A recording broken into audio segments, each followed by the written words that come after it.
me out. Put some respect on it. Bitch, I want my mama side. When you say my name, put some respect on it. I ain't playing with y'all. Put some respect on it. And I ain't gonna say it. And I ain't gonna say it no more. Listen, now I could have pulled up, put some respect on it, but that ain't. What's going on, YouTube? What's going on? What's going on? It's your boy Aaron Wise Out TV coming to you guys with another video.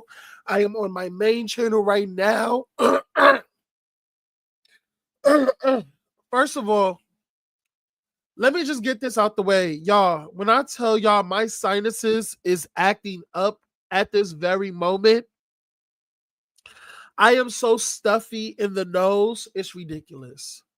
So please bear with me. Bear with me, okay? Bear with me. When I tell you I am as stuffed as a Thanksgiving turkey, this Thanksgiving, child, it's a lot for me, okay? It's a lot. So, first of all, I want y'all to do one thing for me. Like this video. Matter of fact, several things. Like this video, share this video on your community tab or your various social medias. Put the word out there about my channels. And also, I do have a backup channel. And I'm also streaming from not only my main channel, but my backup channel as well. If y'all not following my backup channel, The Sector Inspector, y'all definitely missing out over there as well, because I created my second backup channel just to talk my good old shit and to basically go through multiple sectors on YouTube and just give my commentary. You know what I'm saying? Why should I be subjective to just one sector? You know what I'm saying? It's more fun when we know about all the others. Like I could take my supporters to other sectors. We don't need to stay in just one sector. You know what I'm saying? Let's see what they're talking about in let's see what a sector is talking about, and then let's give commentary, you know, so on and so forth. Okay, so make sure y'all like this video, share this video. Disclaimer, this video is just for entertainment purposes. Everything said in this video does not mean to hurt anyone. Enjoy. So y'all, this is a reality and hot topics rundown. We will be talking about topics such as Ashlee Braxton. We will be covering Royce Reed. We will be covering some Chasing Atlanta announcements that just previously came out. I cannot wait to get into that. And also we're gonna talk about the latest episode of Baddies. Post for me. Ass fat, slim waist, no tummy. Yes. What's up, Lemon Kush? Hey, Lemon Kush. What's going on? Making sure the girls are in here. Let's do this. Give me 1 second, y'all. Let me make sure everything is up to date. Because, girl, it's a lot on me, child. It's a lot on me, child. It's a lot on me. It is a lot on me, child. It's a lot. Oh, my God. It's a lot. It's a lot on me, child. I swear to God. So let's get into the first bit of tea. Okay?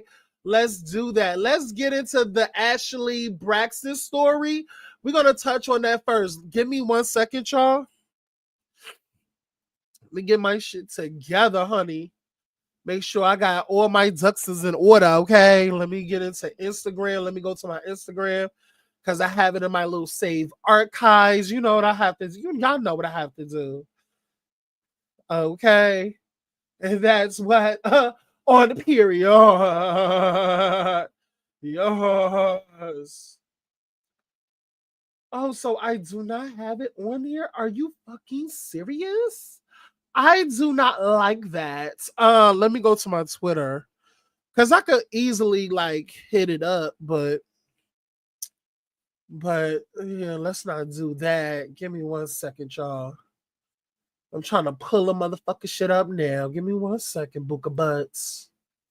There we go. Let's go this. Let's go that. Let me see if I put it there. Did I? Did I? Are you kidding me? I did not. I freaking. Y'all, that's crazy. I thought I literally saved it to my, but no worries, no worries.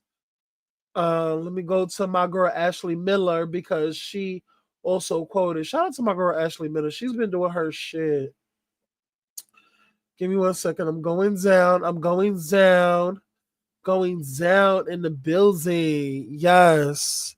Yes. Period. Okay. Period. Let me make sure I got this.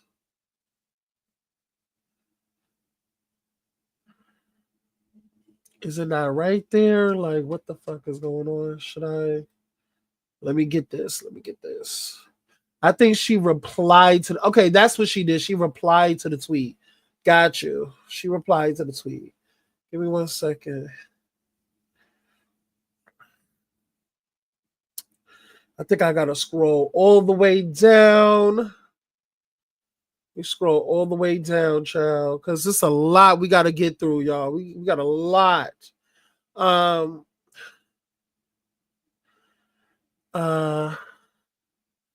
Let's get it together. Let's get it together. Cause my girl went off in her tweets, y'all. My girl went off in her tweets. Shout out to Ashlee Shy Miller.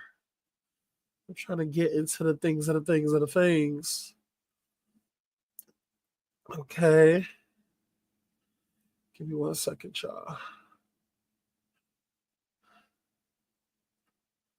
Could have swore. Why the fuck is it not here?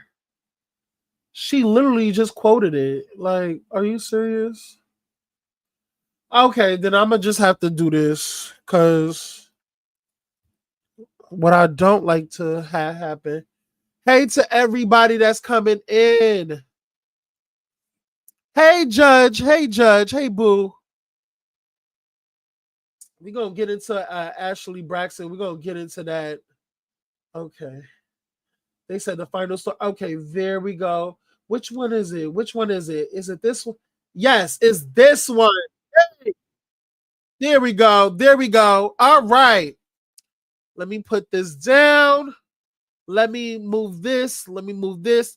Also, fair use, fair use, fair use, copyright disclaimer under section 107 of the Copyright Act 1976. Allowance is made for fair use for purposes such as criticism, comment, news reporting, teaching, scholarship, and research. Fair use is a use permitted by copyright statute that might otherwise be infringing. Non-profit, educational, or personal use tips the balance of the favor of fair. This is fair use, fair use.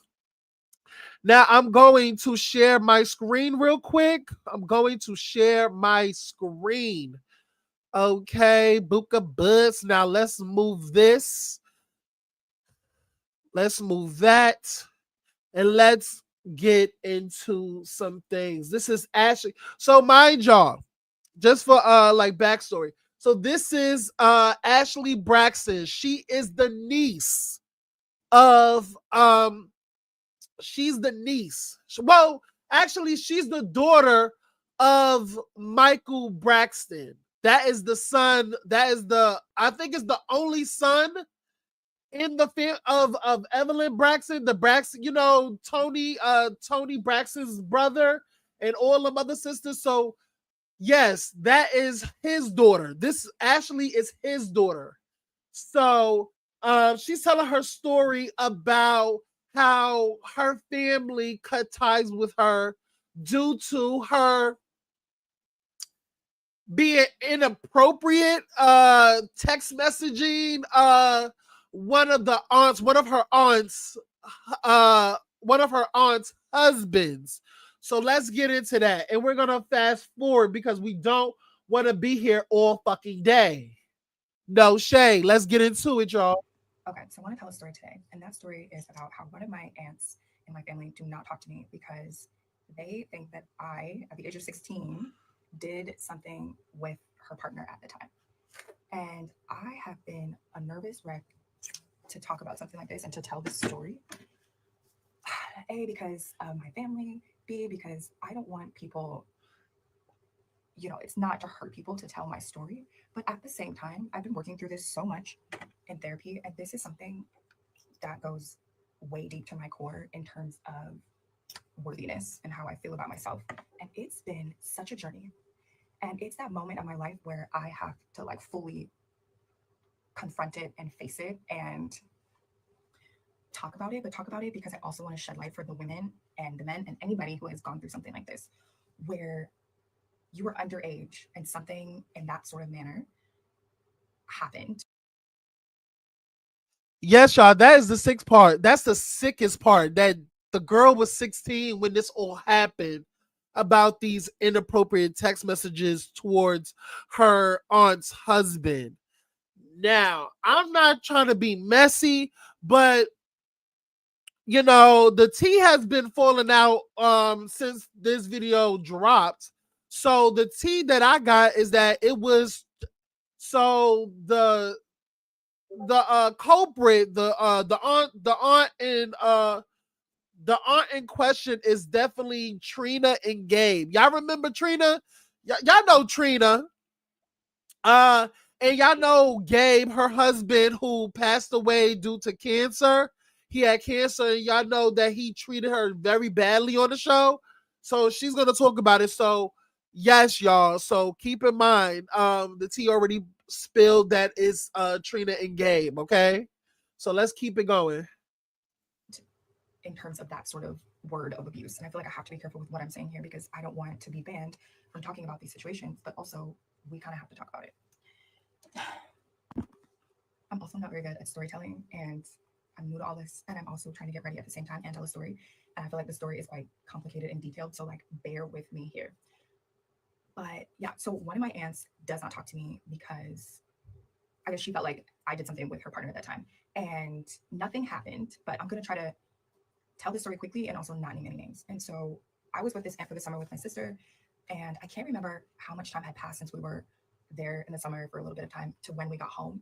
And when I think it was my stepmother was going through my phone and she found this conversation, this sort of conversation. And she showed it to my dad, and my dad called that aunt and we spoke about it and we talked about it a little bit. And I remember just a lot of emotions, there's a lot going on. I was 16 at the time and I'm 32 now. I had to think about I'm 32 now.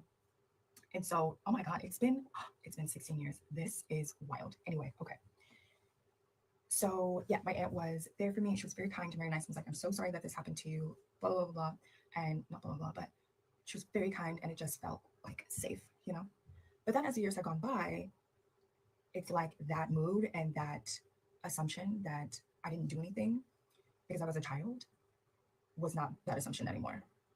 And it boggles my mind because it was like, wait, but if it happened or if it was true, then that would make him, you know, and like, you're okay with that?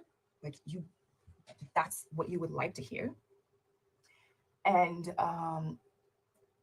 I will just never forget how when I got older, I just realized that I really had to take the time and go back to that part of my life and understand how much feeling of like I didn't matter, that I was unworthy.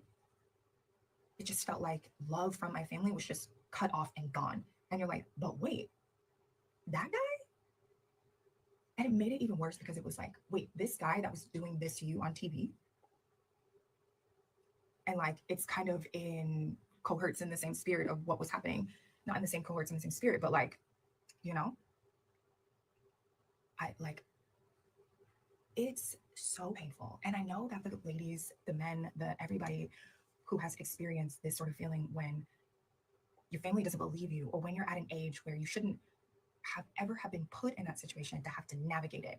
And however you navigate it was however you navigated it. And so I learned in therapy is like how I navigated it and how I dealt with it was how I dealt with it. But the most important thing to understand is that I never should have been put in that spot in the first place. And I think that's the devastating part, is that you realize that you didn't ask for that. I did not ask for that. no matter what, I didn't ask for that. So I'm just wondering what other people who have gone through this, how they decided to handle this sort of situation. How did you go about telling your truth? And how do you tell your truth in a way that honors you? And I think the reason why I'm addressing it now so much is because I'm getting older. And if I want to have kids, and especially if I want to have girls, like, I don't want to still be in that space and place and in that situation and just even having to deal with it, you know?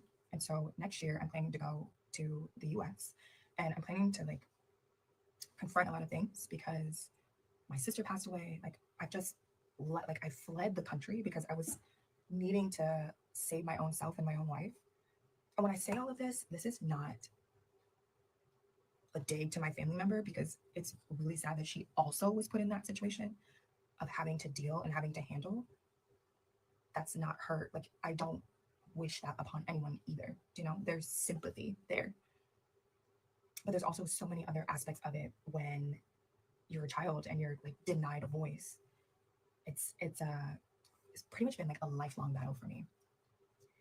So it's been a journey, but I appreciate spaces like this where I feel like if I talk about it on social media, and I just felt like, I don't know, like I just felt like TikTok was the space and the place to talk about it, and it felt right and it just felt accepted in this community. And so if you've ever been that person, I just want to hear from you. I want to know that you're okay. I want to ask you what sort of work you've done for yourself to get better. Like, what sorts of things are you doing to make sure that you heal? And I'm so happy that I'm getting to a place where I'm healing. All right, we don't need to listen to the whole freaking entire thing. So, let's get into some things because what I want to do is get into the comment section. Somebody said it's Gabe and Trina. I already knew it was Gabe. Tawana never got her nieces because she barely even had her kids being Tony's assistant. The aunt still living. The aunt is still living, so it's not Tracy. Tamar is so self-absorbed with her career. Vince was battling depression and obesity. God damn. That's crazy. I strongly believe the famous auntie is Tony Braxton, allegedly, but it's girl. Anyway, well,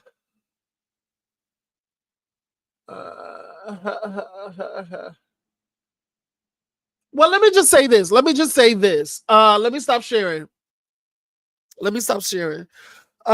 First of all, my heart goes out to her, and I encourage anybody who is had that experience, that has gone through that experience, to speak out, because I know when it has to deal with family and it's a touchy subject, it's a sensitive topic, you don't want to ruffle any feathers, you don't want to be looked at as the trouble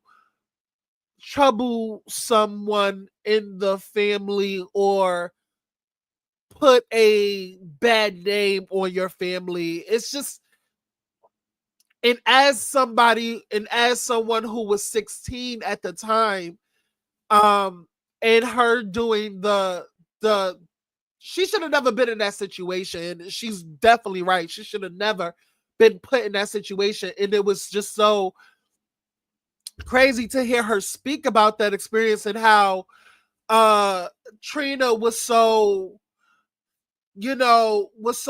like, it's okay, baby, it's not your fault, but then went back around and just basically shut her out, and then the whole family just shut her out. I feel like it was very disgusting. And the fact that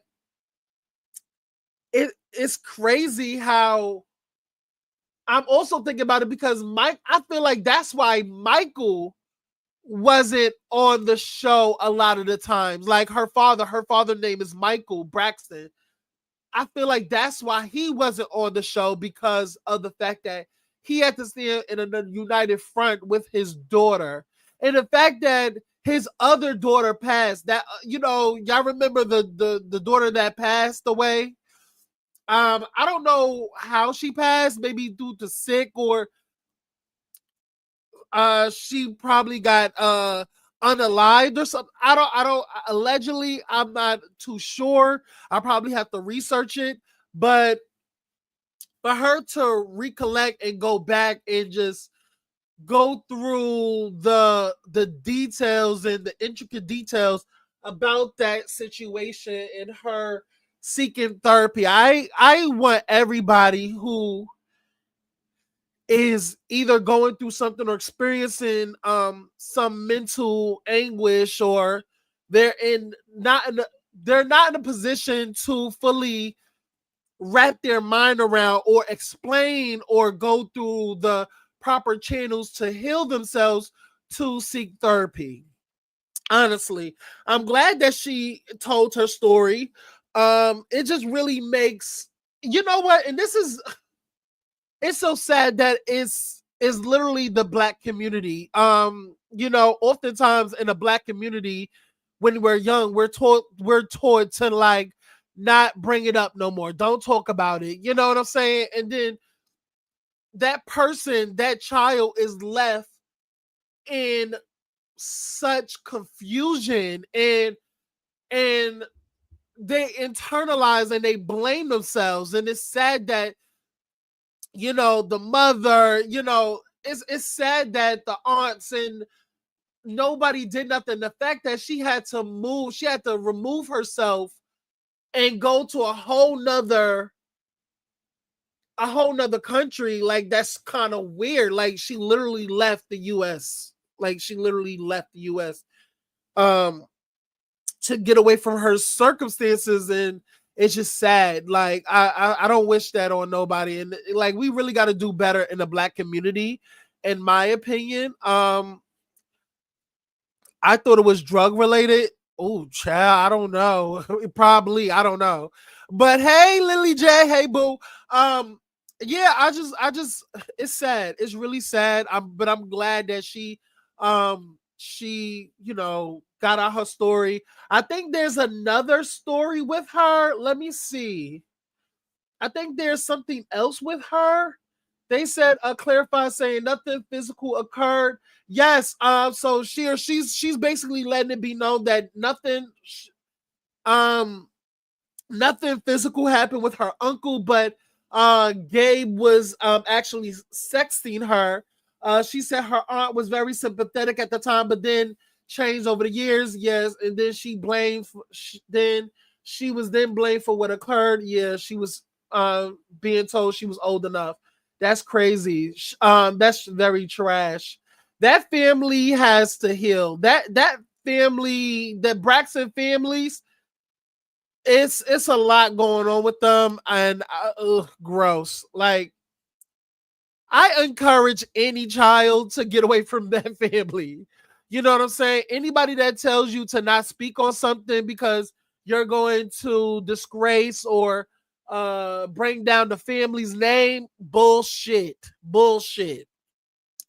If you need to talk about it as much as you want, talk about it. I don't want to silence nobody. This country is built on free speech, okay? If something happened to you that was unfair, baby, speak about it. I don't care if it was years, 15 years ago, doesn't matter. If the shit is bothering you and the shit is on your mind, baby, get it out. Get it out. Seek healing, therapy. And I love that she went through the proper channels and she is, you know, releasing everything. And honestly, all power to her. I wish her nothing but success and love and prosperation. Just yeah. And to the rest of that family, seek healing, baby, because it's a lot of healing that family over there needs to do. And girl, and I would just keep it at that, okay? Um, y'all, let's move on to the next. Let's move on. Do anybody have some lasting words for this topic? Anybody that has some lasting words for the topic before we move along? Please say it now. Put it in the chat, and I would love to hear your thoughts on that matter. Put it in the comment section. You know, y'all know hashtag replay gang. Y'all already know what y'all gonna do. I want to hear your thoughts too. Replay gang. The people in the chat, I want to hear your thoughts. Put it down in the comment section below, okay? Like, comment, and subscribe, y'all. Like, comment, subscribe. Let's get into Royce Reed, baby. let's get into Miss Royce Reed. Y'all know I love me some Miss Royce Reed, baby. I love me some Royce Reed. First of all, Royce Reed, ever since we got introduced to Miss Royce Reed on Basketball Wives Miami, child, she's been going through it with her baby daddy, Miss Dwight Howard. Sparkly toes. You know what I'm saying? Sugarfoot. Okay, so baby, Dwight Howard is a special case. Okay, let's get into Royce Reed. So Royce Reed went on social media to basically tell a story about how basically expose her baby daddy Dwight Howard. Let's get into it, Bilky Boops. And it's some more, child. It's like this whole freaking thing, and it's a lot, y'all. And we're gonna get into it. Fair use. Okay, I have to do it. Okay, fair use, honey. Fair use. Let's get into it. Let me share my screen. It's a lot with Royce, but I'm gonna give y'all the cliff notes. Because baby, it's a whole entire video of her speaking about it from top to bottom, honey. It's a lot. And baby, I want to do a whole reaction to the video, but I don't want to do it on this video because it's a lot to cover. So I may just do a separate video for Royce and just, react to it and give my opinion on what is being stated and stuff like that. So, okay, I think that would be dope.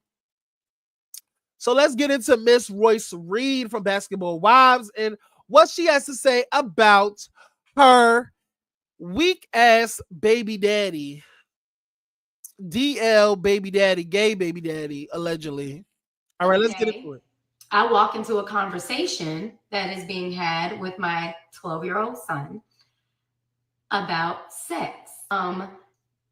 He was having this conversation with our son along with two of his friends, and they were talking about heterosexual relationships, homosexual relationships, threesomes, where their G-spot was. And this is a bunch of dudes, y'all, talking to a 12-year-old. So, and telling him that he's gay because he hasn't touched anything. When I tell you my child was not even allowed to listen to the radio until he was 10, I mean that. We were Disney Live. We were Kids Space Live. We had satellite radio. I made sure that I was raising him in an innocent way. Now, another day, I walk into a conversation that is being had with my 12-year-old son about sex. Sorry, y'all. I'm back here eating some chips, okay? So, this is disgusting. Dwight Howard is trash, baby. But it's not. There's some more to it. There's some more to it. Give me 1 second. There's some more to Miss Reed. Okay, let's get into years. this. It ain't been 20 years. My child is 17. Okay. And y'all believed it. So when you ask me why am I talking now after, it's been 20 years, it ain't been 20 years. My child is 17. Okay. So let's 18. But you're asking me why I'm talking now. Why else wouldn't I talk now? There's a whole new agreement in place. And his dumb ass realized that by us having this new agreement, it trumps the old one. So yes, I can talk now. And even though you gave shit for the remainder of Braylon being a minor through graduating high school, it ain't even about the money. I know how to work. I know how to get up and get a job. I just restarted my company. I have a whole bunch happening for me. So just because you don't pay, please don't think that's why I'm doing this. You have never helped with Braylon. You sent a check And then you stopped that check in September of last year. So this whole agreement that you're talking about we have, Oh, child. I don't care. I don't care. I'm going to still make it happen. I have made it happen since I was 16 years old, and I'm going to make it happen now. Mortgage will be paid, bills will be paid, trips will be taken, experience will be had. I don't need your money, but I will tell my fucking truth, y'all. This man is evil. These are the type of people that y'all are defending. Y'all defended Diddy. Y'all defended R. Kelly. Do I still listen to some of his music? I ain't gonna lie. There are certain songs that I might still listen to, but I still know that he's a evil ass person. Like we all, child. No We're shame. not going to sit here and come at me and act like I'm just so crazy. Y'all, when I tell y'all, Shade Room comments is not for the weak. When I tell you all of Shade Room comments, they are dragging my girl Royce. Okay, my girl Royce is being dragged from Connecticut to Timbuktu, child. Like, I'm just saying, it's crazy. From New York all the way to Alabama, okay, all the way to Wyoming, child. Like, the girl's been getting dragged. First of all, let me give y'all the cliff notes for what I saw, because I literally watched it. So, first of all, let's also get into this. The fact of the matter is, okay, let's get into the beginning part. Royce Reed got with fucking Dwight Howard when that motherfucker was 18. She was 24.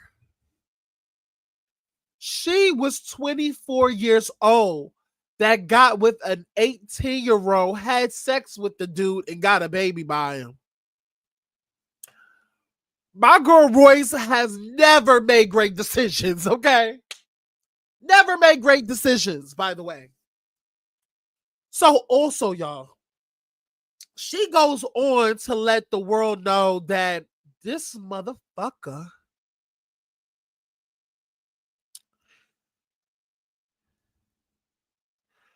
has been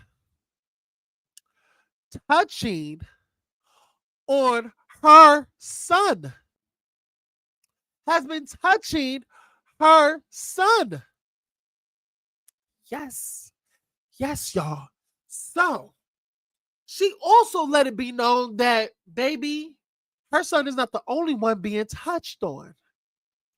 She let it be known that the brother, Dwight Howard's older brother, touched on him and his sister. It's a lot, y'all. It's a lot. She went through the whole. She had points, baby. She even talked about the nanny touching on Braylon. She said that the nanny was touching on him. She took her baby to the doctor because she found she witnessed something about him playing with himself, all weird and stuff. Child, listen, it was a lot, y'all. It's a lot. It's a lot. It's a whole lot. Like literally raped him, sexually assaulted that boy. Like, Dwight Howard came from a long, like, his whole life has been fucked up. And the fact that his PR people, so she made it also known that Dwight Howard's PR people is some of the most powerful people, PR company there is. They're able to stop certain things. She also made it known that the judge that was doing their case, when she literally sued him, I think she took him to court to basically have literally take her son away from him, she literally went to court to literally take Braylon away from him due to the fact that Braylon was getting touched on. And then she made it a point to say that the judge, when she brought it up to him and when she made her statement in court, The judge told her, listen, young lady, you would not use that language, yada, yada, yada. Don't say that about Mr. Dwight Howard. He is an upstanding citizen. You would not. Basically, the judge was paid off, child. The judge was paid off, or he was a fan. He's a fan of Dwight Howard. So it was so many bullet points that she was exposing him, and she made it known that this is not about the new relationship that he's in with Amy. It don't have nothing to do with her, so she shouldn't even be speaking on nothing that has something to do with them two. She even made it a point to tell us, the audience, that I think the second baby mother is going to come out as well, because Dwight Howard cannot keep his hands off of women, has been abusing them, sexually assaulting them, allegedly, has been going through it with his baby mothers. First of all, even made it known to us that the motherfucker don't even take care of his children. He don't take care of his children. Everything that he does for social media is literally for photo ops. It's based. If you see him, like, taking a picture with his kids and they're happy, it's literally for a photo op. It's literally for the gram. He does it for the gram. He actually doesn't take the time. He doesn't go to birthday parties to all of his kids. Royce literally made a point to let the people know that Braylon only received 3 Christmas gifts in his whole entire life, and the boy is 17. And mind you, Royce said that she's the one to give him his first son. Yes, Braylon was his first son. Yes, sirree. Braylon was his first son. So for your first son not to get nothing, not to even know who you are, not get no gifts, you not support, child, it's a lot. Child, it's a lot. I feel so bad for her. What is this? Hold on, let's see. I'm a little under the weather, but I'm gonna get this out. So this is my story about how my life changed beginning July 31st, 2004 to now. All because I had a baby by Superman. Part 1. July 31st, 2004, I was at the movies at Downtown Disney with 2 of my friends. When 3 male figures walk in, one looking to be about an inch away from being a midget, the other very skinny and he had a bad acne problem, and another one who was extremely tall. As they come over to the concession stand, we are greeted with, "Y'all in my book."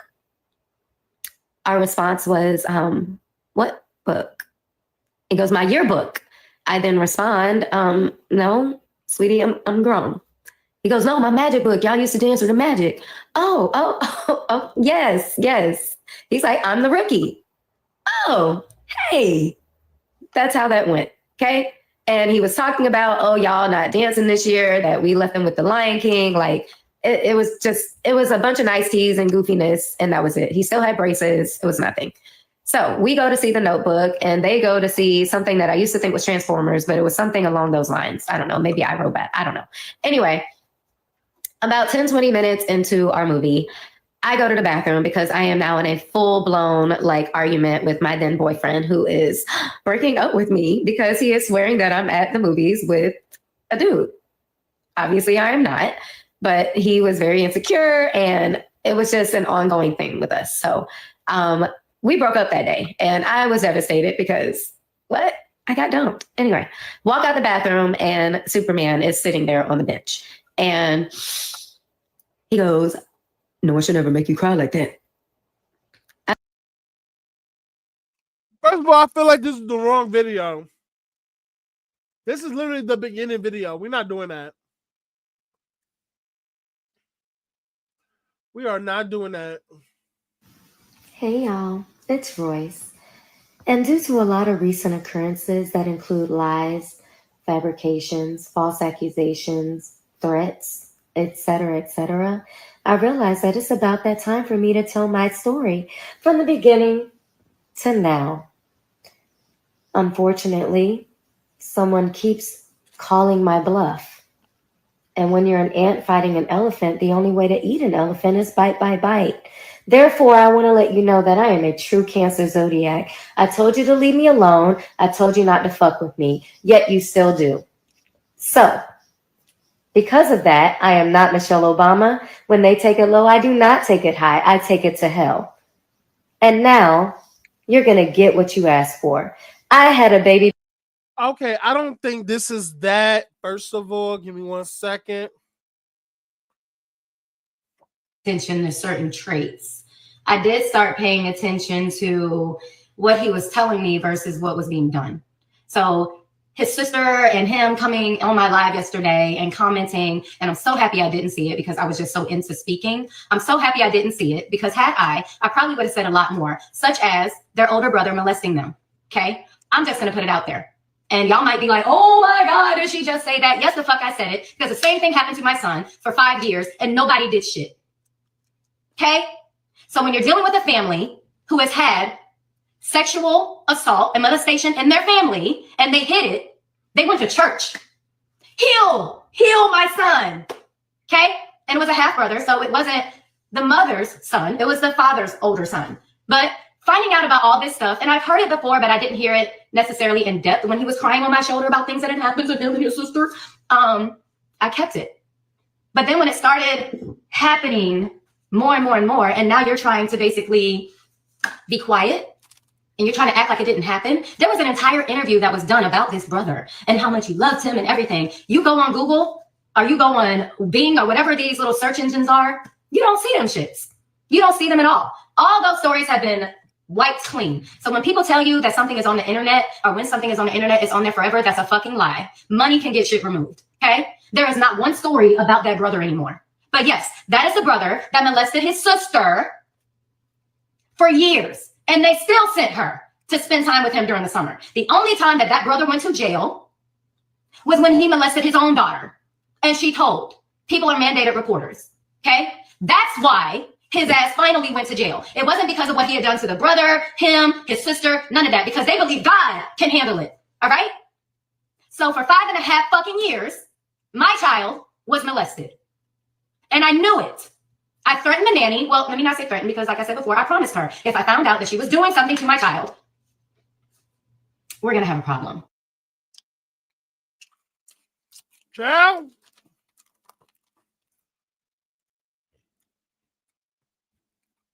It's too much. It's too much.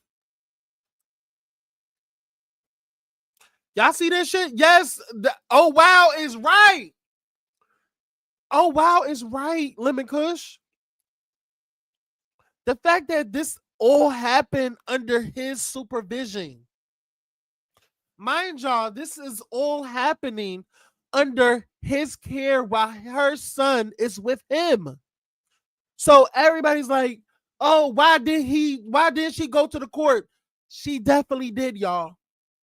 There's a video where she literally said that when she found out about this, she literally went to the court so Braylon won't have to go with him. But because there's some powerful people at play, there's some powerful people behind him, the judge literally sucked the fart out of Dwight Howard's behind at the court. Basically reprimand Royce to stop spreading such lies and all this, according to Royce. So, baby, when I tell you her hands were tied, her hands were tied. And first of all, no shade. I just cannot freaking believe. I don't know. Maybe like there has to be some I don't know. It's just because I'm thinking like you couldn't file a motion to like, you know, get a different judge to represent the court because you feel like it's some foul play, but you don't have the receipts for the foul play and you don't have the money to waste. It's a lot, y'all, that she was up against. And the fact is, she didn't have the resources. She didn't have like a whole bunch of money like him and stuff. You know, I just really like, my heart goes out to Royce, honestly. Honestly, baby, Basketball Wives, they need to call Royce up. Now she can speak about it. Now she can speak. Royce, get on Basketball Wives. Shawnee O'Neal, you need to call Royce up now and get her ass back over here. She can speak about it now, Booka Bud. She can speak about it now. And y'all, I really want to know. This is another thing I want to know. Is Dwight Howard going to be on Love and Hip Hop with Amy? That's what I want to know as well. Do y'all think Dwight Howard is going to make an appearance on Love and Hip Hop sometime next season or next season or something? Like, I really want to know. Even though I'm not checking for Basketball Wives, I haven't watched Basketball Wives in years. I haven't watched it. I've seen the trailer on YouTube, but I haven't watched a single episode because I don't care. But baby, if they hire Royce back, if they get Royce back on that motherfucking show, if they get Royce back on that motherfucking show, baby, yes. Give it to me. Okay, I might tune in. But bitch, I ain't got cable, so I gotta watch from the bleachers.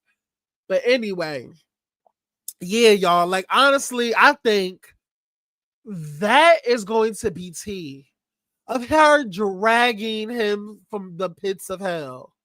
That would be everything. Honestly, that would be everything. But this whole situation is just, I feel gross. Just, you know, I feel gross. Like, y'all, I really do. I really feel gross just speaking about the shit. I really do. I really do feel gross talking about it. And then it's just a heartbreaking situation because your child is involved and he's not making no better because he's in this powerful position with a powerful team behind him that don't play about him and stuff like that. Oh, y'all.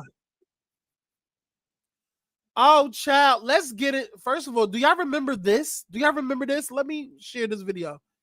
Y'all, this is the girl Kitty who allegedly was messing with Dwight Howard.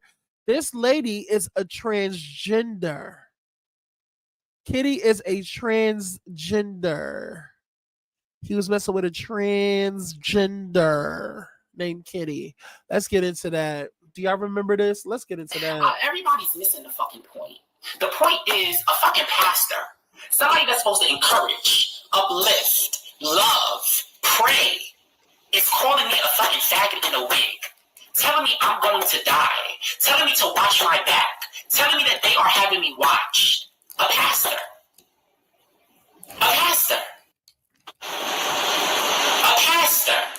So I don't get why I understand that everybody is so easy. Like, you know, it's easy to talk about Dwight. It's easy to talk about, you know, people being gay and stuff like that. You know, that's easy. But everybody's straying away from the point of why I said something. They try to take my voice away after they threatened me. After they already threatened me, they continue to threaten me. The threats got worse. That's why I said something. If this shit would have never happened, I would have walked away from that situation and I would have never said it. Everybody's missing the fucking point. The point is a fucking pastor.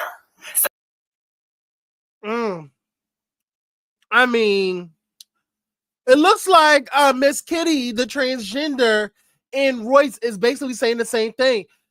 Dwight Howard has threatened Royce, has physically abused Royce. According to Royce, this is all according to Royce Reed. This is Royce This is according to Royce Reed's words.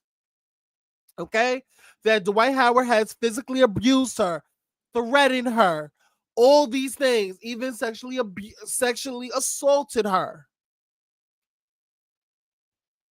He has done all these things without any repercussions. I mean, you be the judge on that. And then now this motherfucker is, you can tell that this motherfucker is literally trying to like hold on to the last bit of fame. Because why are you and Amy from Love and Hip Hop Atlanta is engaged when it just is giving publicity stunt. It's giving Amy is going to be the next person to speak out about his abuse, his threats, his everything. And once she does, like, I cannot wait. Because it's going to happen.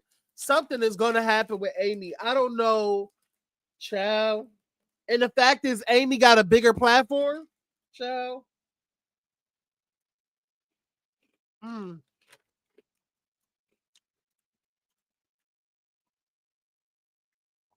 I'm just saying, y'all. We're gonna wait until this story develops. This just all happened yesterday. This has all happened yesterday or day before yesterday. I don't know when this came out, but baby, even Royce went live. Royce went live like a couple of hours ago. And she didn't say shit on that live because I was on that live. I was like, girl, where you at? She just left. She just like went live and just left the shit. I was like, what the fuck? I gotta see what the hell she said, y'all. But yeah, y'all, we gotta wait until something, an update or something, where it's gonna lead to. Already, I think Dwight Howard put out a statement and said that he wishes Royce Reed all the best in the world or whatever. That's what a cheating, liar, threatening son of a bitch would say. That's my opinion, but hey, it's up to you to make that choice, child. But yeah, y'all, let's take this down. And what do y'all think about this situation? What do y'all think about what Royce Reed is accusing Dwight Howard of? What do y'all think about the whole situation of him SAing and threats and all this thing and about the child? What do y'all think about all of that? Please replay game. Put it in the comment section below. I would love to hear your thoughts, okay? Put it in the comment section below. Like, comment, and subscribe, you guys. Like, comment, and subscribe. And if y'all want to donate to my channel, y'all can definitely donate by Cash App. My Cash App is scrolling at the bottom. And if you don't have Cash App, you can definitely support by way of cash. Y'all can definitely support by way of super chat, super thanks, and super stickers. But I'm not yet monetized on my backup channel, which is my second channel, which is streaming, this is streaming on currently because I'm streaming on both of my channels, my Aaron Wiles Out TV channel and my The Sector Inspector channel. So the only one that can do super chats and memberships, join the membership as well, is my main channel. That is Aaron Wiles Out TV. Okay, so get your memberships over here.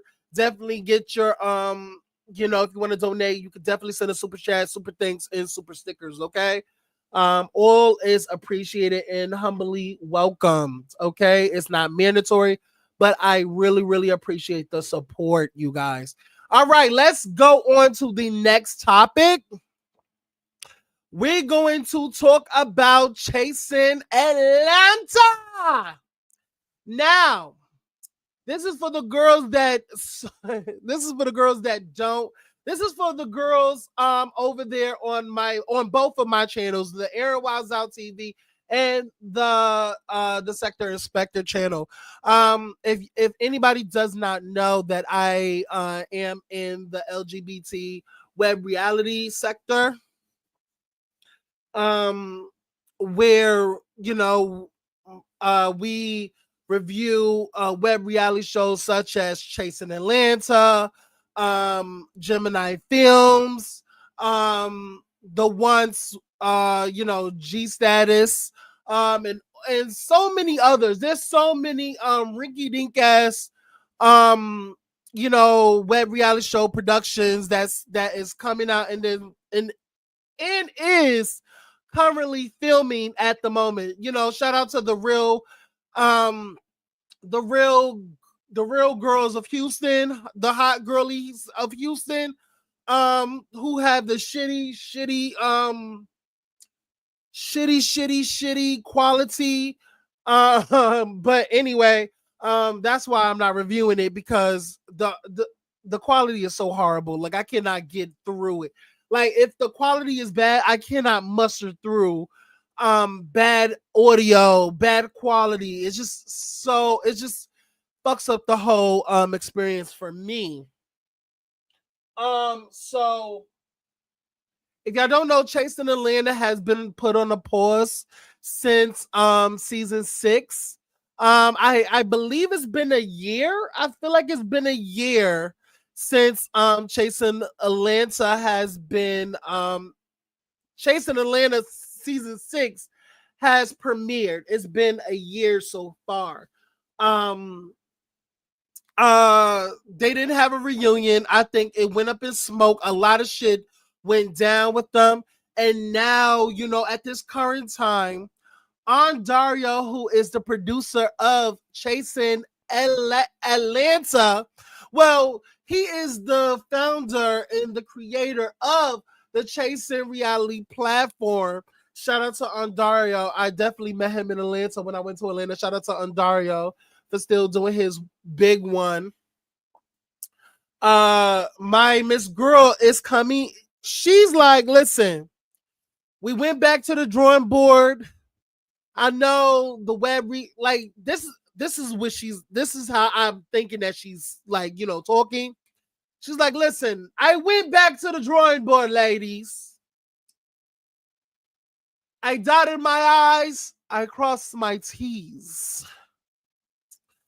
We are coming back better than ever. Okay. Miss Dario is coming back better than ever because, baby, he made this announcement. Shout out to him. Give me 1 second. I'm going to pull that shit up. Okay. Give me 1 second.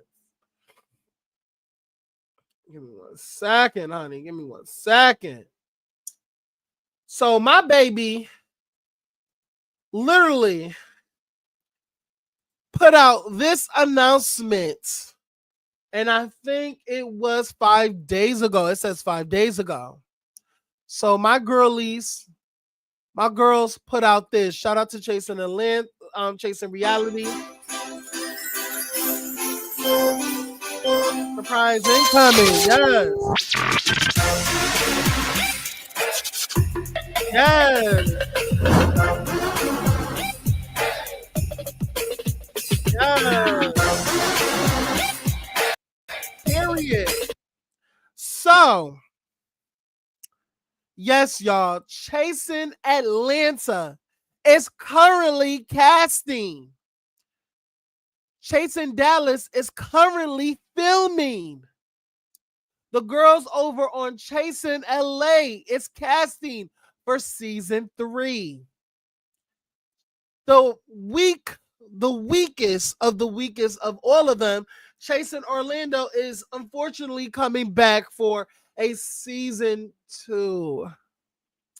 How dreadful. But anyway, Chasing Atlanta is coming back, baby. They're casting now.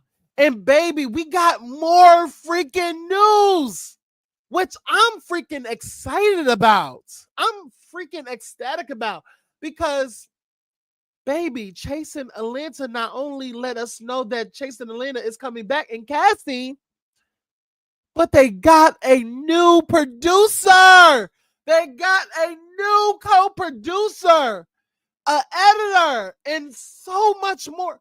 Baby, let's get into the announcement of the new producer that is stepping in and coming over to the Chasing platform. And this person is a fan, has been watching. Let's get into that. Hey, you. Shout out to Binge Worthy. Let's get into this. I see you about to click off. I got an announcement. Come closer to the screen. Come on. Yeah. Okay, so I don't know if you guys have known this, but I have always dreamed of producing a real house. Ooh, not a real house. I've always dreamed of producing a reality show. I've had some clients where I help them come up with their little pilots, but I've never created or helped produce a show of my own. And that's all about to change because I am excited to announce that you are looking at the new co-executive producer of Chasing Atlanta Season 7.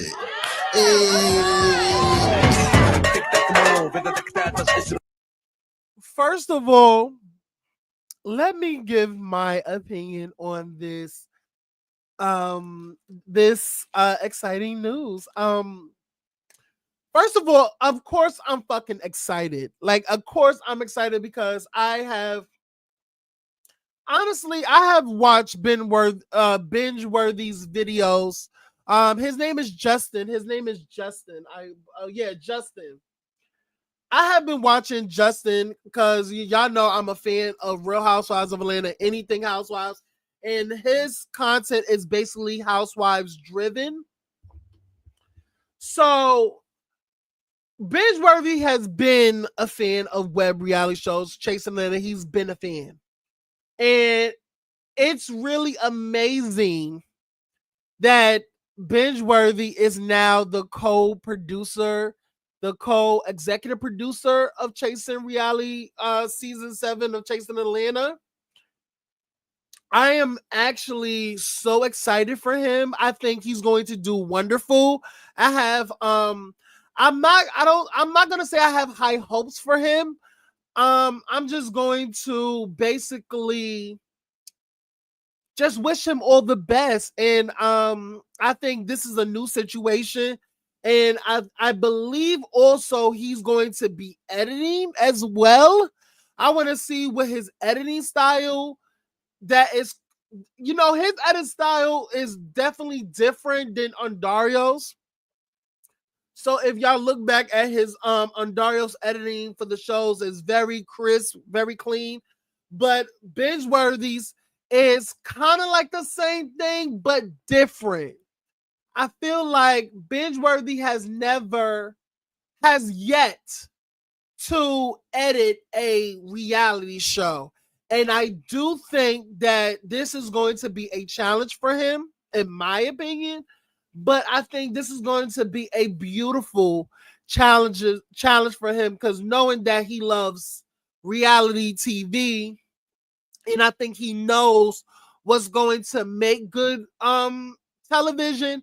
Like, I feel like he's going to be a part of casting, editing, and storyboarding and stuff like that. I think that is going to be awesome. And then it is also growing his resume. He's coming onto a platform that literally has over 100K subs. So shout out to Binge Worthy, shout out to Ondario, shout out to Chasing Reality. I cannot wait till I can't wait to season 7. I think a lot of people miss Chasing Atlanta, miss the players. I heard there is some people that is coming back. A lot of people is saying that Dominique, my little Nick, my little dog walker, is definitely probably the only one I heard that is the only one that's coming back. Because no shade, if y'all really think about it, Dominique does his fucking job and he plays the villain so freaking well. So I would hope that Dominique is coming back. Will be the only one that's coming back. Everybody else can fuck off. Honestly, everybody else can fuck off. But bring Nick. Nick needs some new players. No shade.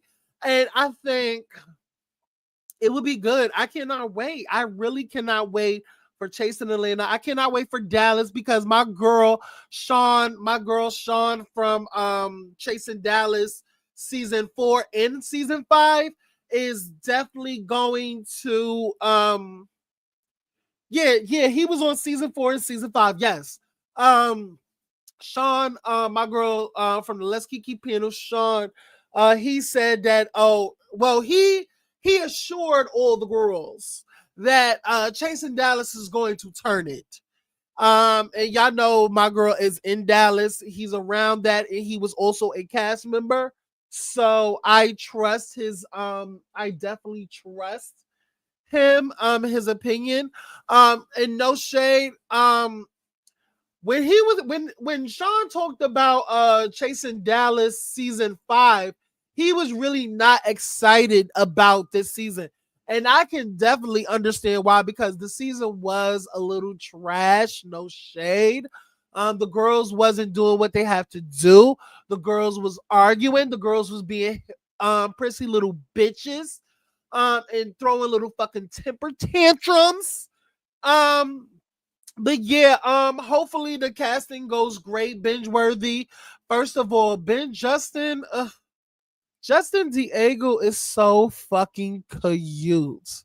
How can you, like, first of all, hold on.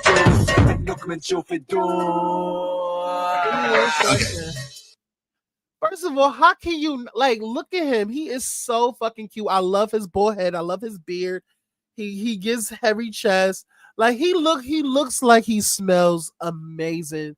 I find him so attractive. Literally, Justin Diego is literally my type, y'all. Like, he's literally my type. I know that some of y'all are like, what the hell? Chasing Atlanta? What?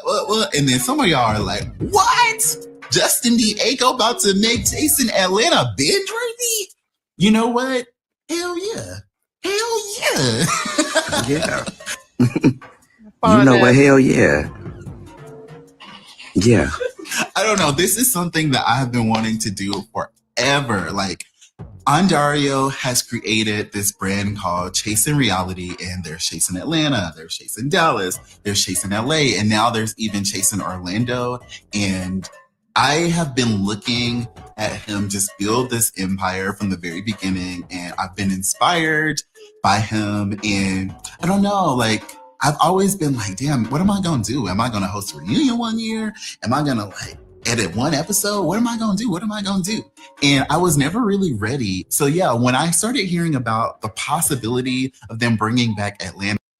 He is so fucking fun. Oh my God. I gotta go back to Atlanta because I'm about to listen. I'm gonna take that motherfucker out on a date. I don't know if he's single. Is he single? I think he's single. Hopefully he's single. You know what? Let me hold on. Where's my phone? Where's my fucking phone? I gotta make sure that motherfucker's single. Justin, baby girl. See what you not gonna do. What you're not gonna do. Give me 1 second, Booka Butt. I gotta make sure this motherfucker's single. You're not gonna get all my motherfucking cookies. First of all, he's a bottom, so I'm getting the cookies. No, let me stop my bullshit. Let me see, Justin. There you go, honey. Because he got binge worthy, but I feel like he also got his other channel, child. There we go. Yes, is it giving? Is it giving? Is he giving? Like, he is so sexy. Like, he is. How can you? Child, I'm sorry, y'all. Look at. He is so cute. He is so cute. He know he fine. He know he fine.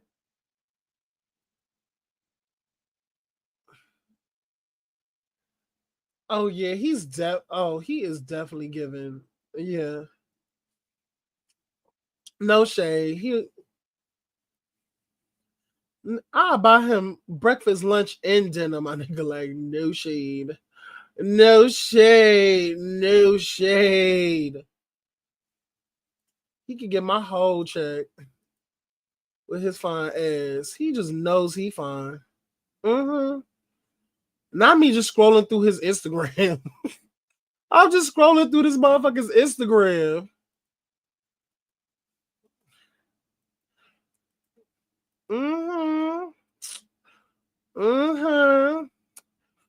Hey, big head. Let me like his photos. This I ain't got. Oh, he looks so good in this cap.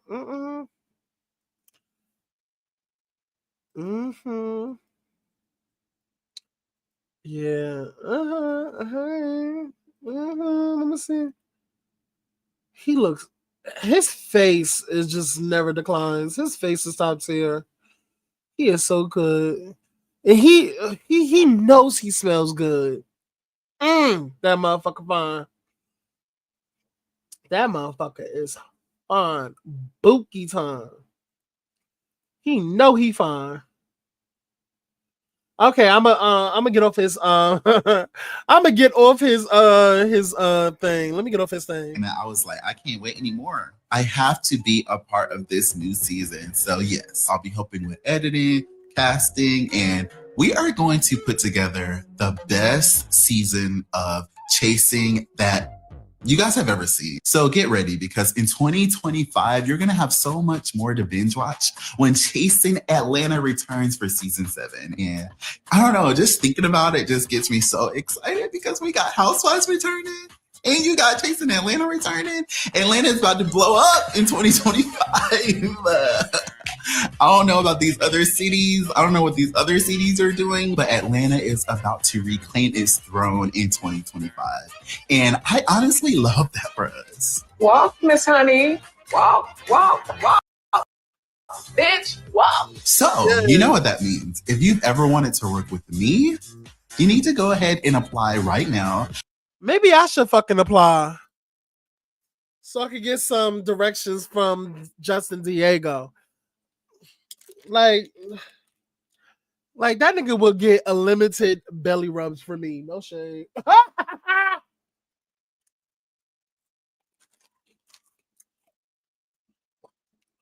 That motherfucker will get a foot rub and a belly rub. Promise you. Shout out all jokes. Shout out to Justin Diego with your fine ass. All I'm gonna say is this. Justin, do not.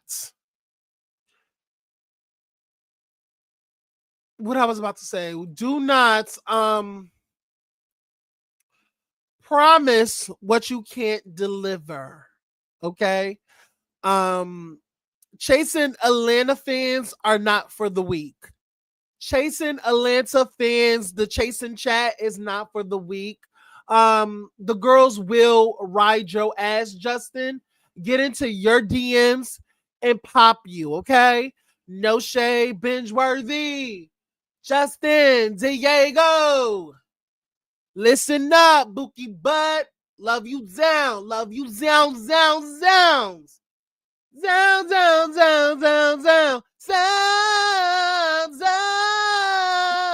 Baby, are you down? Yes. So I just all I'm gonna say is this. I wish you nothing but the best. I am praying for you. I really am.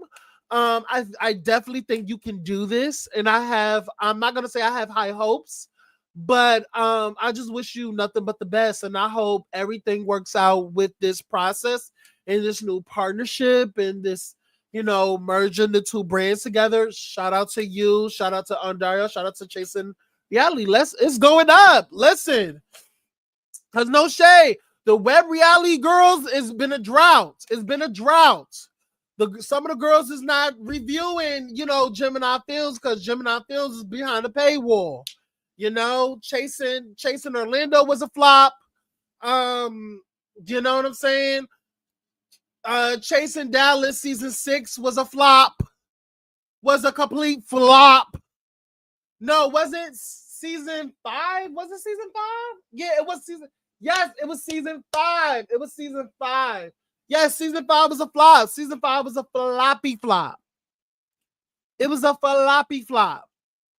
So, you know, and Chasing Atlanta was just, they didn't have no reunion. Everybody was fighting. It was just this whole clusterfuck of a show. It was just girl. But it gave us content because the girls was going on live and just spilling it all, was doing the most. The girls was cheating. The girls was beating up in the relationship. The girls was spilling tea about their best friend. The girls was just spilling tea, girl. The girls was spilling tea, honey. It was just a whole melee, honey. It was just this whole melee. I was over it, but I also lived at the same time. Cause bitch, a girl got content. No shade. But yeah, shout out to Binsworth. I cannot wait. What else we're going to talk about? So let me stop sharing. So let's get into Baddies. Post for me. Ass fat, slim face, no tummy. Yes. So y'all, the new episode of Baddies came on yesterday. It was episode 10 of Baddies Midwest. And let me just y'all already know how I do. I do not go from scene to scene to scene. I'm only talking about the shit that's pertinent. Okay, let's talk about Dolly versus Pretty P fight. Now, it's been this whole melee going online, right? And we're gonna get into the tea after the whole thing happened over this whole episode. Just had the girls out of whack, honey. The girls was out of whack, honey. So Dolly versus Pretty P happened. They got into it. They was fighting down. I'ma be honest. The first round, tie boots because they was both knocking. That second round, I got to give it to my girl Pretty P. No shade. Y'all girls will forever hate my girl Pretty P, and y'all will forever be mad. Y'all will forever be mad. Like, Dolly. Dolly, why did you have to take Summer's fade? Like, I'm not understanding. You already know that your hand is hurting. So after the scuffle, they went 2 rounds. After the 2 rounds, Dolly injured her hand even more. She was already in a arm cast, like a wrist cast or something, like an arm, bandage or whatever. That you hurt your arm or whatever, you hurt it. She already had that, and now I think she already had a finger splint or something, like one of those things that when you hurt your finger, they put it over to cover it or whatever. She already had one of those. Why this girl got 4 to 5 more finger splints on her fingers after that fight? When I tell you, Summer and the girls was spraying her down with numbing spray. She was irritated at Summer. She was cursing Summer out. All Summer was trying to do was help the girl out. Y'all, when I tell y'all I am not liking Dolly, I am over Dolly. Honestly. I have said this in multiple videos have I done for Baddies. I really cannot deal with her. Like, she is such a fucking disappointment to me. Like, I was really anticipating Dolly just coming on this show and wrecking shop and really doing her big one. But she really has disappointed me. I thought she was going to come on, be a funny personality, really give life, really give looks. She's giving looks, but she's not giving personality. She only has a personality when she's fighting. Tasiki. Shout out to my girl Tasiki, because I still love my Tasiki girl down. But it's the fact that y'all rather talk shit and throw hate towards Tasiki way, but y'all not keeping that same energy for Dolly.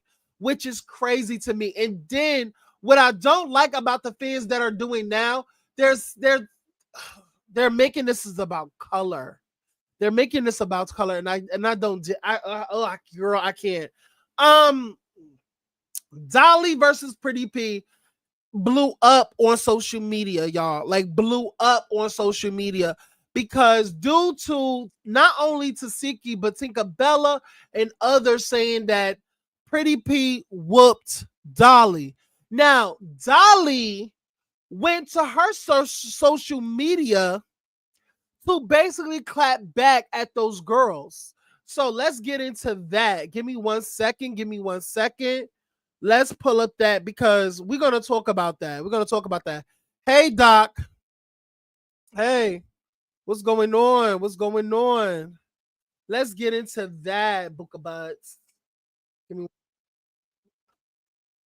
We're going to get into that. Let's get into that, honey. Let's get into everything that I said as far as Tinker, Ivory, and Tasiki. I ain't never been scared. Ain't no put in my blood, period. All y'all be on this show really wasn't me. Y'all really was hating because it came bad from the door. But saying, I'm watching this shit right now. Saying that people, like, are y'all serious? I mean, y'all don't like me that much? This girl, Lix, is not even connected to me. Like, are y'all dumb? Y'all some real life haters, bro, because ain't no motherfucking way. I'm sitting up here watching this fight, and I know y'all done watched it. I've been watching it 3-4 times. This girl ain't did shit. I'm handicapped as worry about damn one of you be doing it, though. How about that about me, everything that I said as far as Tinker, Ivory, and Tasiki? I ain't never been scared. Ain't no So y'all can tell right then and there that Miss Dolly is very irritated that Tasiki, Tinka, and Ivory all said that she got whooped on by Pretty P. Now, she is literally expressing her anger in a very crashing out way. She's literally crashing out before our very eyes. Like, I never thought that it meant so much to Dolly that people would say that she lost a fight. It's like it meant so much to her that she would come out the victor. Like, for people to literally have their own opinion, let it be known that, listen, you did your shit, but you definitely lost. Like, if you would literally look back at that fight, the first round tied. They were both knocking. That second round, I definitely seen a couple of connects to Dolly's face from Pretty P. So I'm not understanding why Dolly is crashing out so badly on the internet. And the fact of the matter is, she says she's on demon time when she comes to the reunion. She's requesting Lemmy to up that check to 100K because she said that she's gonna take Tasiki's title and everything of that nature. And I'm like, girl, here we go. People wanna know who you are, so you tell them. So in my fucking humblest opinion, Dolly's only doing this to gain clout. If you think about it, Dolly has, like, she hasn't really done really much of anything in these past couple of episodes. She's only doing things off the strength of Summer. She's literally Summer's security guard. But the fact of the matter is, Summer don't need no fucking security because Summer will fight. So why are you taking up for Summer? And this is my problem with the fans and the general public that watches this show. Why is it okay for Dolly, but it's not okay for Tasiki? Because y'all would let it go with Dolly. Y'all would go up for Dolly defending Summer, but y'all don't go up for freaking Tasiki for defending Anna.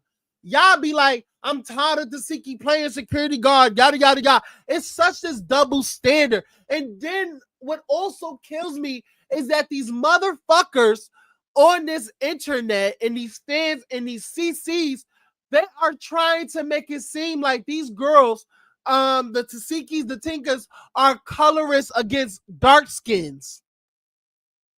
They're trying to make it seem like Tasiki is a colorist, that she hates dark-skinned women because she got into it with Dolly, she got into it with Diamond. I'm not understanding this fake outrage and this fake narrative that y'all are trying to paint now. It's just so fucking weird. Honestly, Dolly's a fucking crash out. I think she's gonna get her ass tossed by Tasiki at the reunion. She's gonna eat every fucking words, but I also know she also is gonna get that fucking clout. I also know that. And I do believe if her and Tasiki end up squaring off and it's so fucking good to the point where it really goes viral, that Tasiki and Bad Dolly like go head up and go toe to toe, like really throwing them shits, like that shit is gonna do numbers. The shit is gonna do numbers. It's going to do replay value. It's gonna go up. I think that's why they're not getting rid of Tasiki, because no shade, Tasiki is literally their only heavy hitter. They know when Tasiki gets in that motherfucking ring that she's going to give it her fucking all. But honestly, no shade, I'm going to be honest, y'all. I'm going to be honest. I feel like they hired Ivory to replace Tasiki. They know the fact that Tasiki is only there for it to go viral, for the, because whenever Tasiki fights, it's an event. It's an event. It's going to go up. It's going to do numbers. We have seen that multiple times. The only fights that has gone viral is Tasiki's. No other fight has gone viral like Tasiki's. The only fight that has went viral other than Tasiki's is Krishan's. When Krishan bopped Persuasion and put her in that sink. So what I'm saying is, I feel like they got Ivory on there to replace her, because Ivory is not only known for fighting, but Ivory is known to have a personality. Even in this episode, y'all can see that Ivory is giving mini Natalie. She's moving the storyline along. She's moving it along. She's being a little Natalie.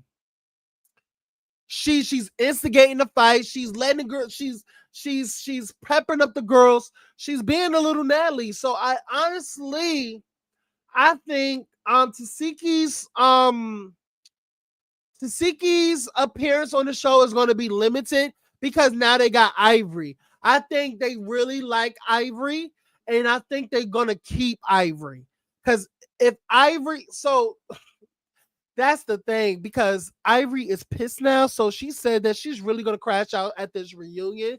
And if she really attacks Natalie and attacks everybody that did that whole room switch in this episode, I don't know if we're going to see her back. I mean, if it was up to Lemon Pepper, I feel like she would be. But that's just me, because honestly, Natalie none do not own Baddies. I'm gonna keep it real with y'all. Like, Natalie do not own Baddies whatsoever. Lemmy owns it. But anyway, what else happened in this episode? Dolly took her anger out on Lex, and it was said that Dolly and Lex had a conversation behind the scenes, and basically like, if I have to fight knowing that I have a messed up hand, you will take my fade. If I have to fight Pretty, you will have to take my fade. So Lex was like, no, like she's easy, she's not competition. I don't think I need to jump in and take her fade. Like that's whack. Dolly is really upset. She let Lex know that you need to get up that room. She said, you need to get up out that room now. Like, you're not going to sleep in there. Lex was like, well, baby, that's completely on you. Girl, I'm going to be in that room and I'm going to sleep very nicely in my bed. You can be mad if you want, Buka, but it's going to happen. I'm going to sleep right then and there. You're not going to touch my shit, because if you touch my shit, it's on and popping 10, period. That's is what it is. So what else happened in this episode? They still on this whole like, should we get rid of Emma? Should we get rid of Jazz? And everybody's like, well, get rid of both of them. They're still trying to rectify the situation of who gets to go home. Girl, they told the girls, like, listen, just go to the house. We'll figure out it later. So the girls come back to the Chicago house or whatever house they're at, the new city that they're at or whatever. And the OGs decided to play a prank on Ivory and take Lex's name off of one door and put it with Ivory. Basically, she switched the names and put Big Lex with Ivory in Ivory's room. So y'all know that Ivory and Lex has been going at it, baby. It's a good squabble. Whenever they squabble, I get hyped. Honestly, aside from Tasiki and Dolly, I feel like their squabble is like literally the most anticipated. Like, I get really, really hyped whenever Lex and Ivory go head up. I live for it. But baby, when I tell you, when Ivory got to that motherfucking house and she saw who was on her door and saw Big Lex's name, she was like, oh no, you're not in this room. She took her back to that. Big Lex set her little slinky ass on the bed and was like, yo, this is my room. Ivory telling this girl to get off her bed, get out my room. Big Lex is not going nowhere. So at this point, Big Ivory is irritated. She want to know what is going on. The girls is telling her it's a prank, it's just a joke, who switched the names, yada yada. Anna said it was her. Jayla said it was, it wasn't really seriously, but she even blamed it on Anna, and a few other girls didn't say no names. The only one that really switched the names, that actually put, like, literally touched the names and brung it and put it over on the door, so Ivory could see it, was Natalie, but Natalie was literally trying to be messy and really trying to create a whole situation between Lex and Ivory, which she did, no shade, because they got the tussling, because Ivory would not take no for an answer. She's literally saying, like, yo, I'm going to be in this room. But y'all, they went at it, honey. They went at it. I lived. So y'all, we got some tea about this situation. So Ivory came out on her social media platform to basically speak about the OGs instigating. She called out Biggie, she called out Tasiki, she called out Natalie and Anna for instigating the situation and involving her her altercation with Big Lex. Let's get into that. They thought it was a kiki, right? We gonna see. Telling them the whole season, like, I didn't pick up like toys, like Tasiki. Go in your room. I was telling Tasiki, Anna, like, I was literally explaining to them every other day, like, how I didn't want to fight and that, like, I wanted to show a different side. Even Natalie, I told Natalie, like, I wasn't gonna come tweaking, and then, like, even me telling y'all that, I still got played with. That's a problem. And, like, in the midst of everything happening, in the midst of everybody changing name tag, them motherfuckers was laughing, like, that shit was funny. None of them stayed in the house. That's the thing. The thought it was funny and who thought it was a joke, they did not live in the house. Natalie didn't live there. Anna didn't live there. Biggie didn't live there. None of them, Tasiki, none of them were actually in the house with us, bro. it was us. So y'all coming in, shaking shit up or moving name tags and all of that. And then when the drama unfolds, when we in this knocking each other heads off, y'all gonna be the first ones running out this. Y'all not gonna want none of that smoke. They thought it was a key, right?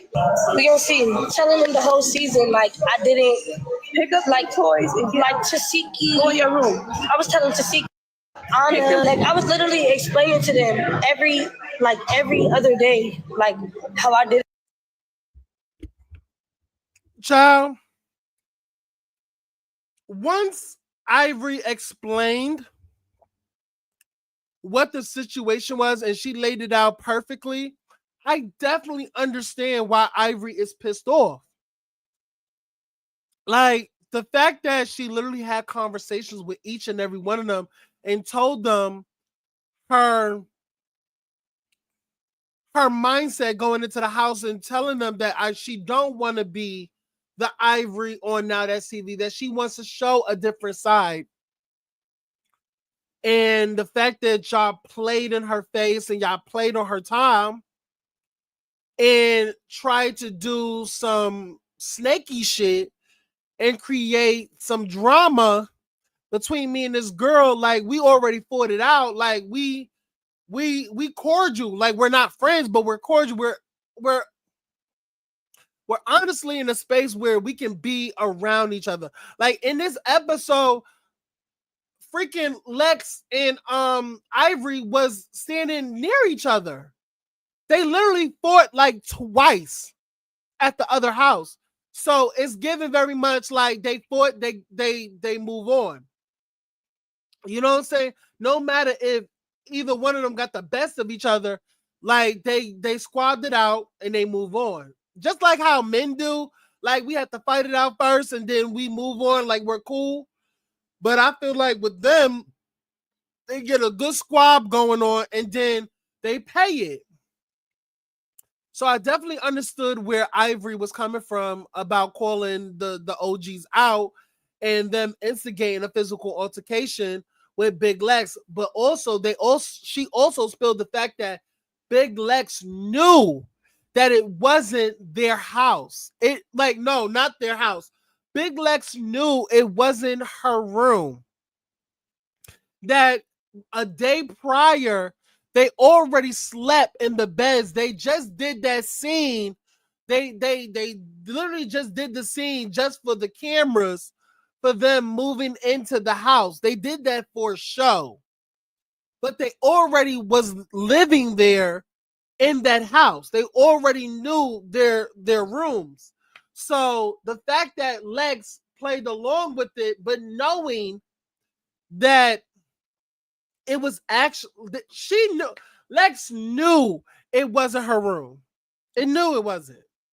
Because the day prior, like she said, a day prior, like we already slept in our rooms. Like, this is not your room. So that was kind of weird on Lex's part. What else happened in this episode? It was a lot, y'all. It was really a lot. I'm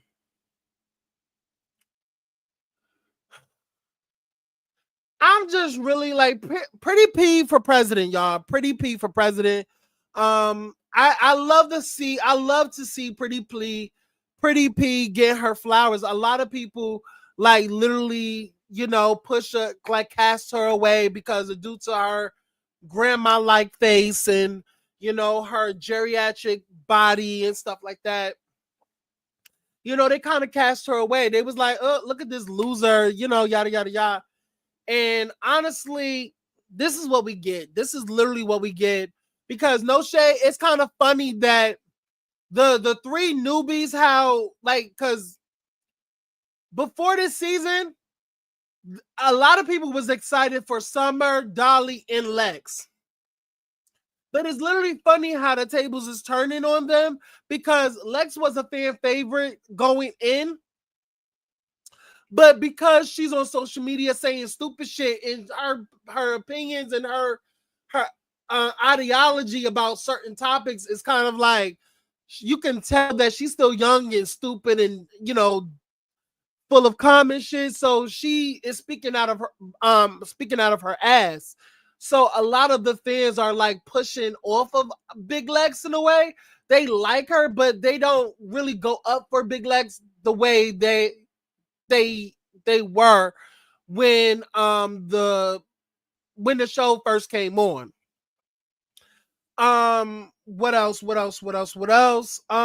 Dolly is a disappointment. I told y'all, like, from the auditions, I was like, oh, this girl's gonna turn it, and she's not turning it. She's literally like, it's driving Miss Daisy. It's like, girl, speed it up. Like, what are you doing? You're not giving what needed to be gave. It's doing very much. You're doing too much. You're doing a bare minimum. You're not doing enough. And you're a crash out. Like, you literally crashing out before our very eyes. And I feel like you want the clout. You want the notoriety. You want to be trending every freaking day. And it's not giving, honey. It's not giving. And you're literally crashing out due to people's opinions. You're literally, like, think about it, y'all. Like, Bad Dolly is literally crashing out due to people having an opinion on the fight. You're literally mad about these women saying that you got parked by Pretty P, which you did. You didn't get beat up, but you did get parked. You did. No shade. Like, you lost that second round. That first round, y'all was tied because y'all both was knocking. No shade. And I feel like Dolly has the type of personality where she don't like for you to say that she lost. She wants you to do all these excuses and like cater to her because she's known to fight. And it's like, girl, like, no shade. Like, you just didn't do your big one. And I don't want to hear people saying that, oh, it's because her finger was hurt. Well, Dolly knew her fingers were hurt and she still fought. So I don't give a fuck if her finger was fucked up, because Dolly did not give a fuck if her finger was fucked up. So why should I? Like, I'm so tired. Like, where did this fucking fanfare for Dolly come from? Like, I want to know, why are y'all literally making constant excuses for Dolly? Like, I'm not understanding. And I feel like the only reason why y'all are really taking up for Dolly is because of y'all hatred towards Sasiki.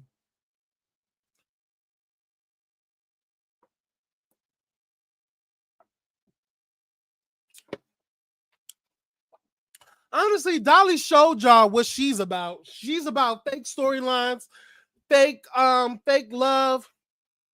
She was just with Anna, laughing it up and kikiing it up at Natalie's party, and now, girl, Dolly is just gross. And it's not because she's black. It's not because she's a dark skin. It's like she's no. First of all, I love Dolly's skin color. Love her skin color. Love. She's a pretty girl. Nobody is not like taking her appearance away. She's a pretty girl. She's a black, beautiful chocolate girl. I'm not saying that. But what I'm saying is we have to be real about the fact that Dolly is just not standing on what she needs to be standing on. Like, the fact that it took you this whole fucking season to literally go for Tinka. You was in this house all this time, and you still did not get your lick back from Tinka throwing a drink in your face. And I think that's why some CTs I respect, because they're taking Dolly to task. They're not sucking her dick. Like, I just love that. I love that some of these CCs in the baddie sector is really like letting it be known that Dolly is a fucking disappointment. She's a crash out, and she's doing this to gain notoriety. I feel like she knows that if she goes up with Tasiki and she really like promos this, because she's really keeps talking about this reunion, and the fucking season haven't even like the season hasn't even done. Like, we're on the 10th episode, girl. Like, relax. So I'm just like, girl, like, you keep talking about this fucking reunion. You saying that Lemmy cut the check. Like, girl, this is okay, girl. You know that if you get into it with Tasiki, you know you're gonna make money, because Tasiki is literally the 8th gym member. Like, no. Tasiki is, you can call Tasiki the champion of the Johto League or the Orange Island League. You know what I'm saying? Or y'all know, listen, I'm trying to do a Pokemon reference. Like, she's literally the tournament's champion. You know what I'm saying? So you have to get through all these obstacles just to get with the champion. And if you beat the champion, you get the title, you get the notoriety, yada yada, you get the title. That's what Dolly wants. Because she knows that Tasiki is undefeated. No shade. And she's been boxing out these fucking Now That's TV girls left and right. And then now that we have not only Dolly want to get it up with Tasiki, Ivory now wants to get it up with Tasiki because her laughing at the situation. So, baby, y'all gonna have to pay my girl Tasiki so much money because y'all gonna get that back and recruit.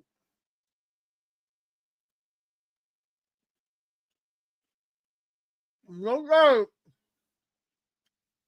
No dirt. Y'all have to give my girl 300K. Because y'all want her to motherfucking go toe to toe with not only Dolly, but Ivy too. So, baby, that's a 2-for-1. Y'all, Zeus better pay my bitch. I know that much. Because these hoes making a whole lot of coin because so many in their comments in their chat, they're literally like, oh, can you get with Tasiki? Can you fight Tasiki? Are you going to fight Tasiki? Are you going to fight Tasiki? Everybody's literally worrying about Tasiki. What are they going to fight Tasiki? Tasiki. Tasiki is literally the fucking blueprint. Like, shout out to Tasiki. Even when they call you boring, you still on these motherfuckers' tongues. You still in their mouth like liquor. No shade. Mm-mm.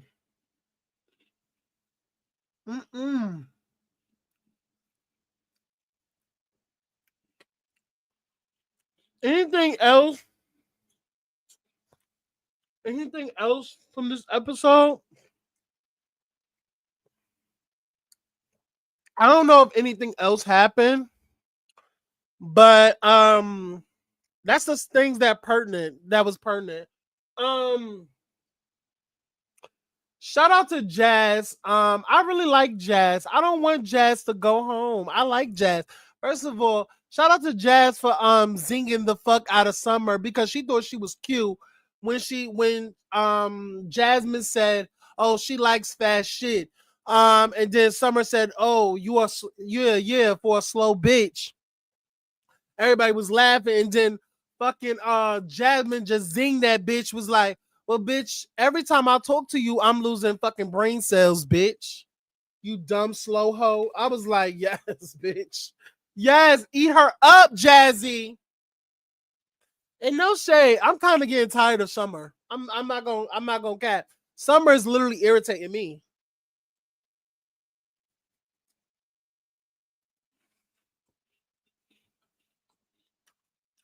Yo. Summer cannot keep Emma's or Jazz or Pretty P name out her mouth. It's literally borderline obsessed.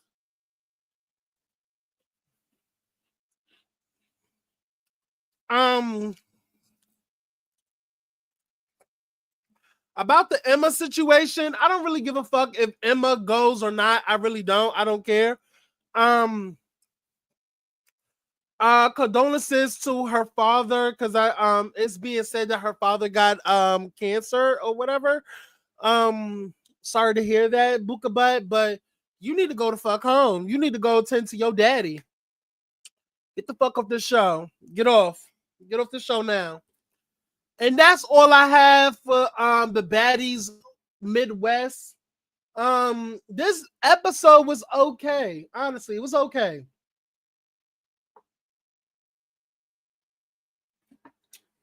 It was better than yesterday's. Not yesterday's. Last week's episode. It was better than last week's episode to me.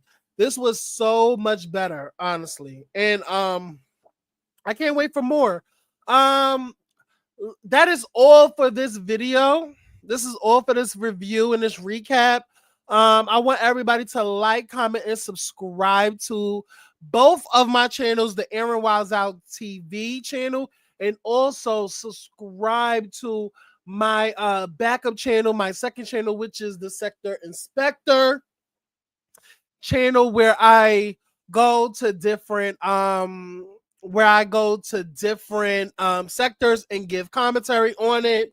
That's what I do with my second channel. Shout out to one of my supporters, Queen, because she gave me some more sectors to look into. So shout out to you, boo. Shout out. Thank you for that email, baby.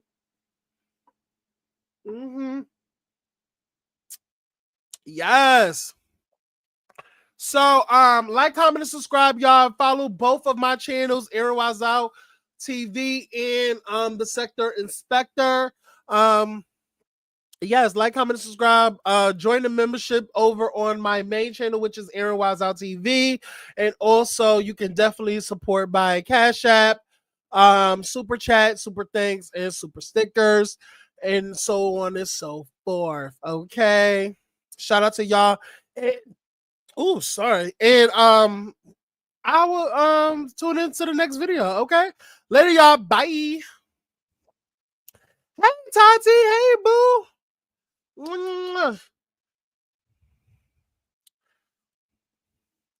I'm out of here. Later. Night, Lemon Kush.